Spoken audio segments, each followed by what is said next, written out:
Tamil season 9 டே 44ல் என்ன நடந்தது தெரிஞ்சுக்கணுன்னா நம்ம சேனலை சப்ஸ்கிரைப் பண்ணிவிட்டு இந்த வீடியோக்கு லைக் பண்ணுங்கள். அது என்னென்னா முதல் ப்ரோமோவில் இந்த சோப்பு மாப்பு அப்படின்ற ஒரு டாஸ்க் வச்சாங்க இல்லையா, அந்த டாஸ்கில் வந்து நீங்கள் ஒரு டீமும் வந்து ஒரு பெஸ்ட் பர்ஃபார்மர் ஒரு ஒர்ஸ்ட் பர்ஃபார்மரை வந்து செலக்ட் பண்ணணும் அப்படின்னு சொல்லி சுபிக்ஷா வந்து அதை படிக்கிறாங்க.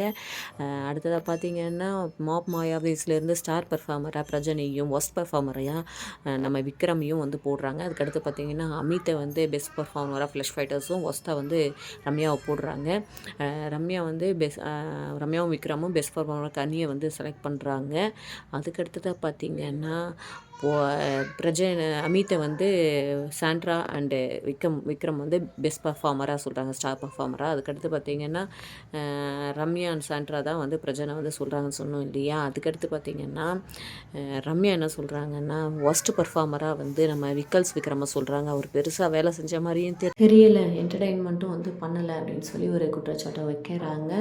இது வந்து அவருக்கு டிசப்பாயிண்டிங்காக இருக்குது. அடுத்து பார்த்திங்கன்னா ஒஸ்ட் பர்ஃபார்மரை விக்ரம் வந்து செலக்ட் பண்ணும்போது நான் ரம்யாவை வந்து சொல்கிறேன், அவங்க என்டர்டெயினே பண்ணல அப்படின்றாங்க. பட் பிக் பாஸ் பொறுத்த வரைக்கும் டாஸ்கில் என்னென்னா நம்மளை ஒருத்தவங்க ஒஸ்ட்டுன்னு சொல்கிறாங்களா இல்லை நாமினேட் பண்ணுறாங்களா அவங்கள திருப்பி பண்ணணுன்றது கேம் இல்லை. ஹானஸ்ட்டாக நமக்கு யார் வந்து பர்ஃபார்ம் பண்ணலன்னு தோணுதோ அவங்கள தான் வந்து சொல்லணும். விக்ரம் சொன்னதுனால அப்செட் ஆன ரம்யா ரொம்பவே முடிய பிச்சுக்கிற நிலைமைக்கு போயிட்டாங்க. பார்ப்போம் அடுத்து என்னென்ன நடக்குது.